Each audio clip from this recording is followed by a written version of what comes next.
Ce journal vous est offert par le FPI, Fonds de promotion de l'industrie, votre partenaire privilégié pour la réussite de vos projets.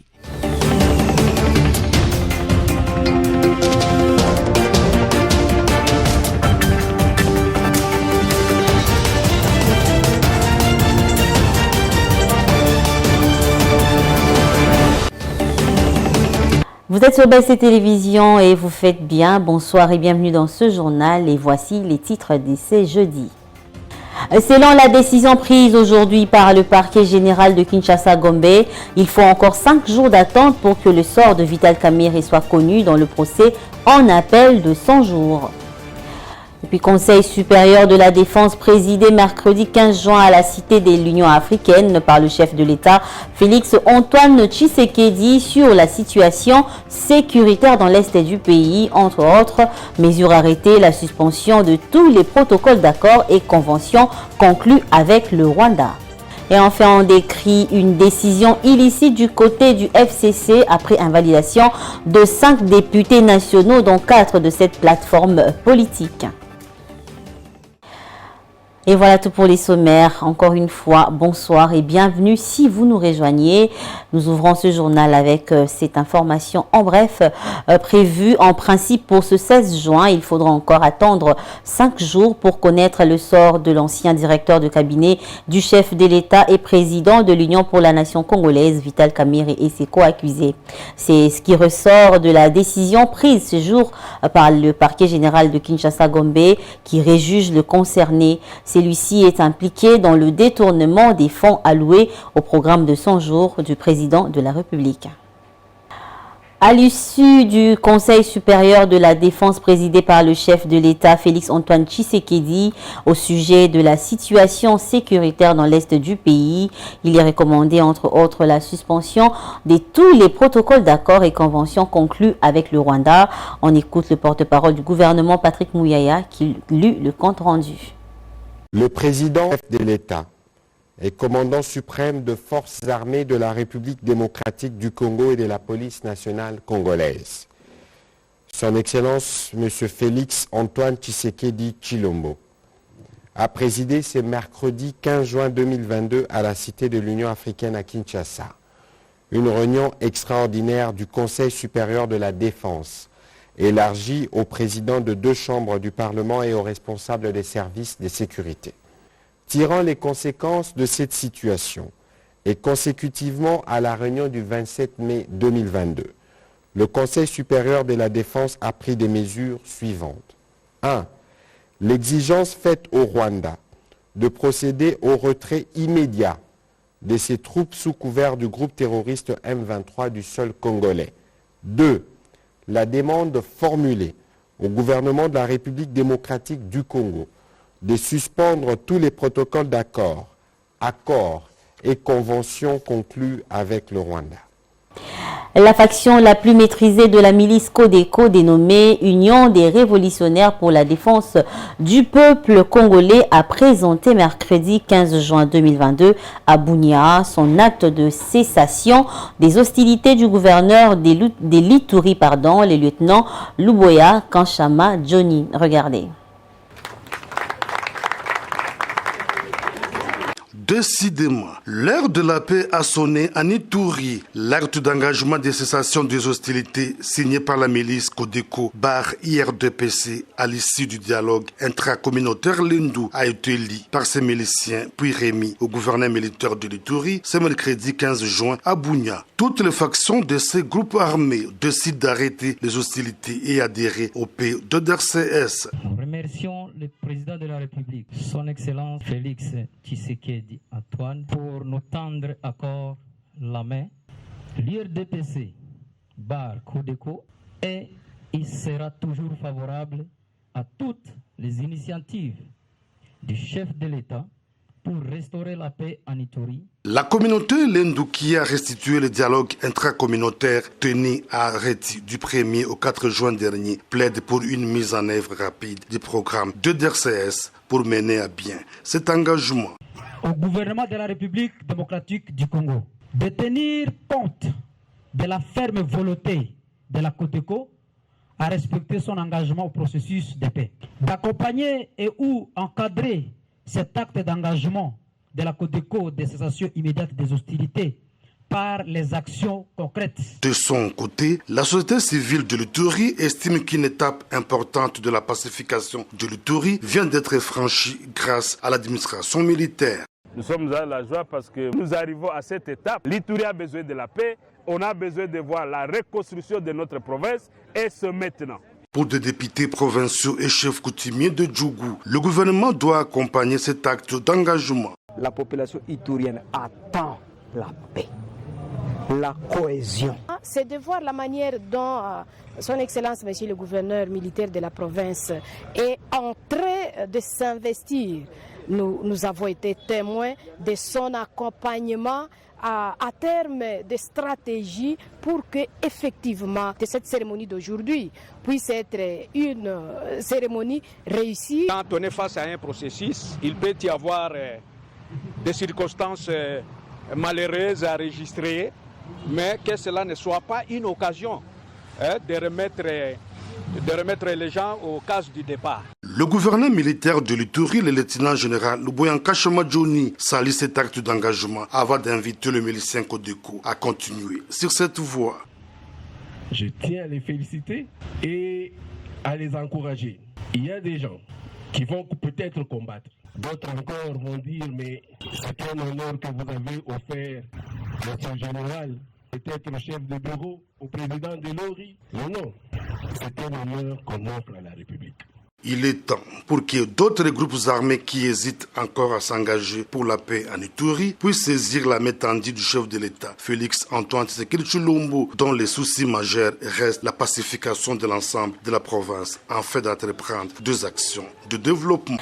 Je vous le disais en titre, après l'invalidation des 5 députés nationaux absentéistes, dont 4 du Front commun pour le Congo, à savoir Henri Mouvasakani, Papi Nyango, Luc Molimba Limba, Marie-Ange Mouchobekwa et Adolphe Mouzito des Nouvelles Élan. Du côté Front commun pour le Congo, la réaction n'a pas tardé.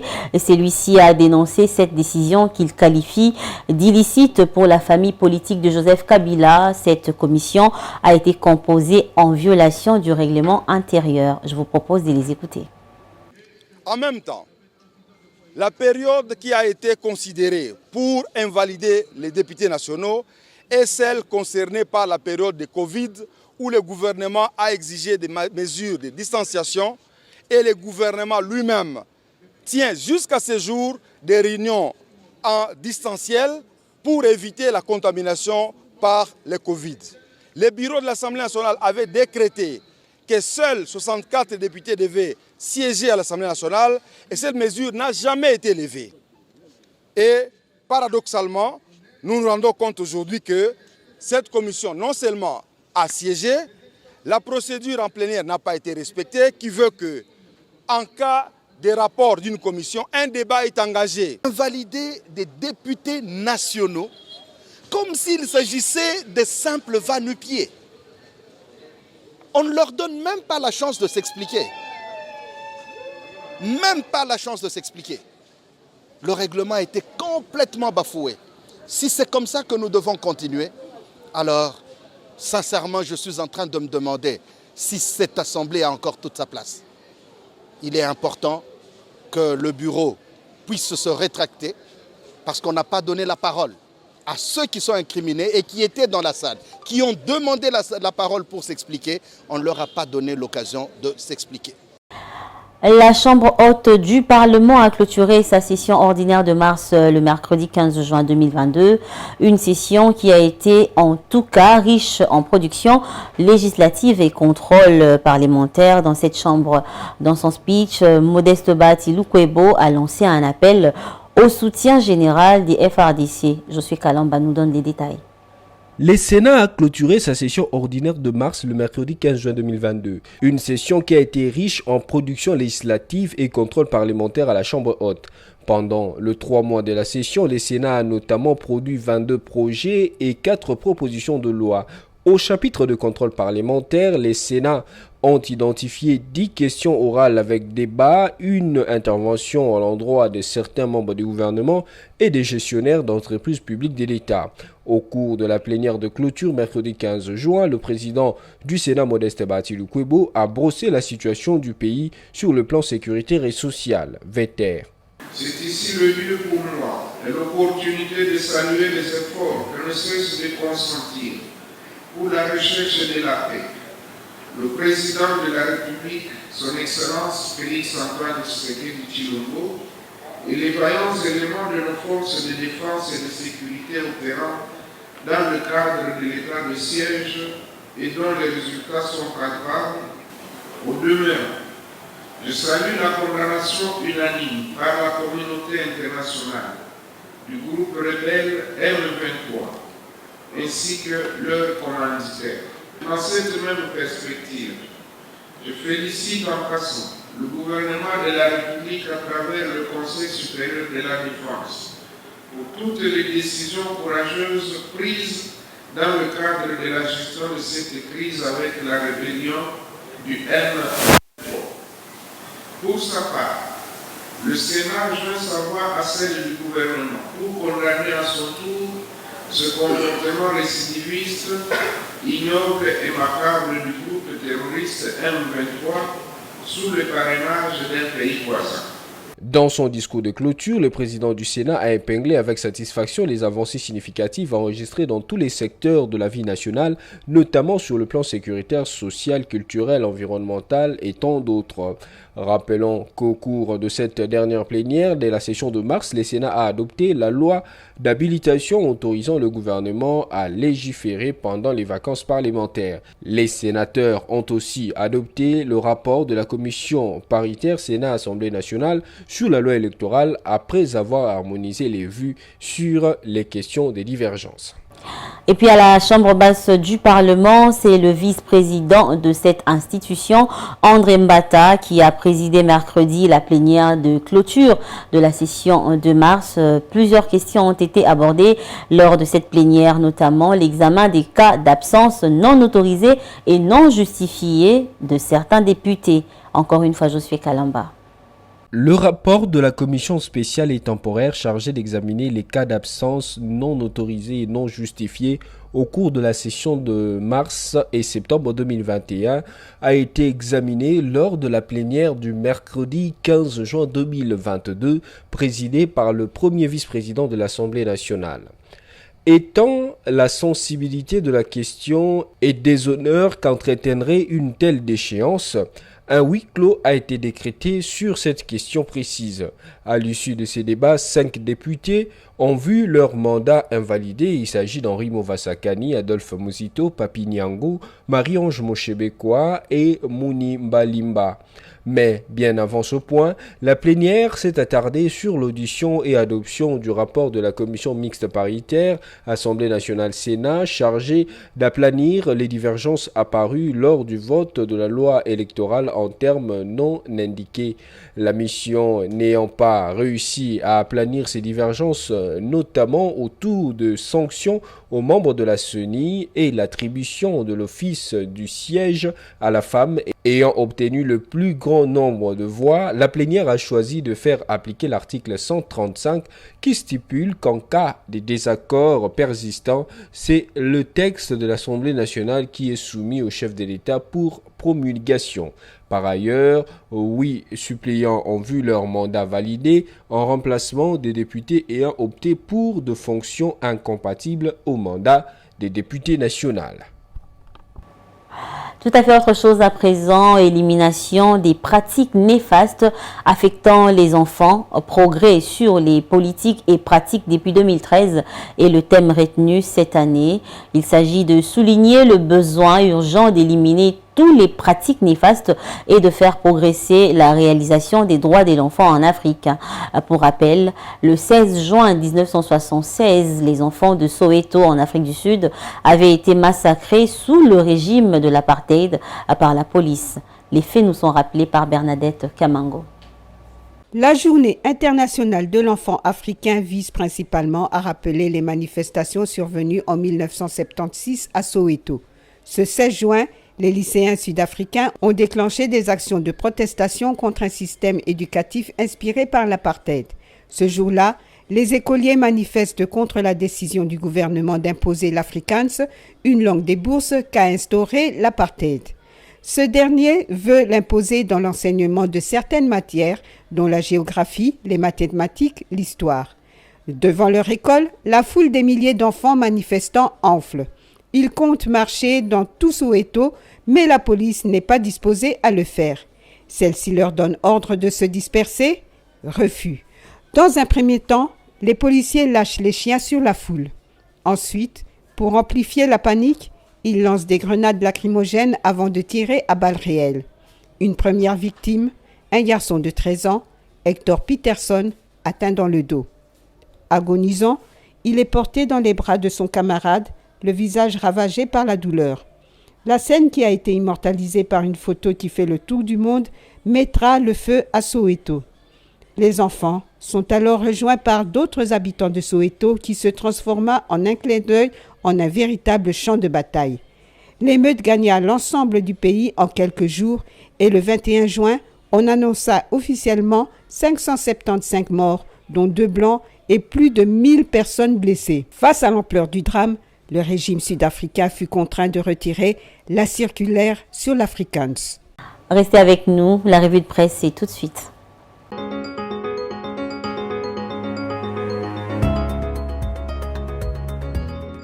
Bonjour. Dans sa livraison de ce jeudi 16 juin 2022, Radio Okapi.net a, entre autres informations livrées, communiqué sur l'initiative du Kenya qui appelle au déploiement immédiat d'une force régionale en RDC dans le cadre de l'EAC pour rétablir la paix dans la partie orientale du Congo. Des chefs militaires de 7 pays de l'EAC, indique le site onusien, doivent se retrouver dimanche 19 juin afin de mettre au point les préparatifs pour le déploiement de la force régionale, a souligné pour ce faire M. Uhuru Kenyatta.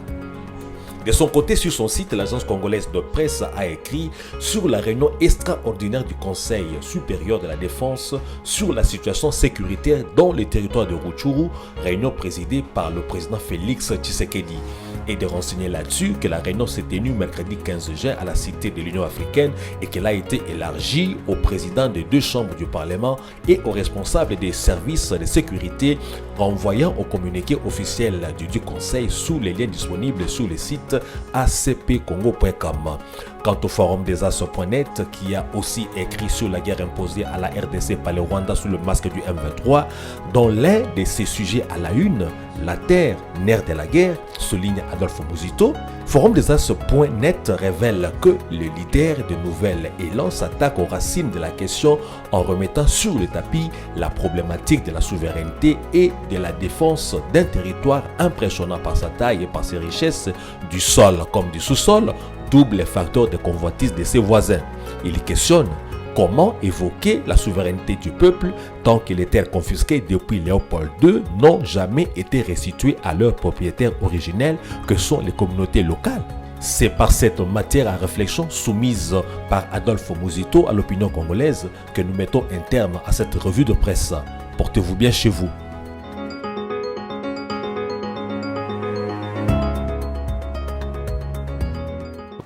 Fin de ce journal, je vous en rappelle ses principaux titres. Selon la décision prise aujourd'hui par le parquet général de Kinshasa-Gombe, il faut encore 5 jours d'attente pour que le sort de Vital Kamerhe soit connu dans le procès en appel de 100 jours. Et puis, Conseil supérieur de la défense présidé mercredi 15 juin à la Cité de l'Union africaine par le chef de l'État, Félix Antoine Tshisekedi, sur la situation sécuritaire dans l'Est du pays, entre autres mesures arrêtées, la suspension de tous les protocoles d'accords et conventions conclus avec le Rwanda. Et enfin, on décrit une décision illicite du côté du FCC après invalidation de 5 députés nationaux, dont 4 de cette plateforme politique. Vous nous avez suivis de partout à Kinshasa en passant par Brazzaville et ses environs. Merci de votre fidélité et restez branchés sur nos programmes. Au revoir.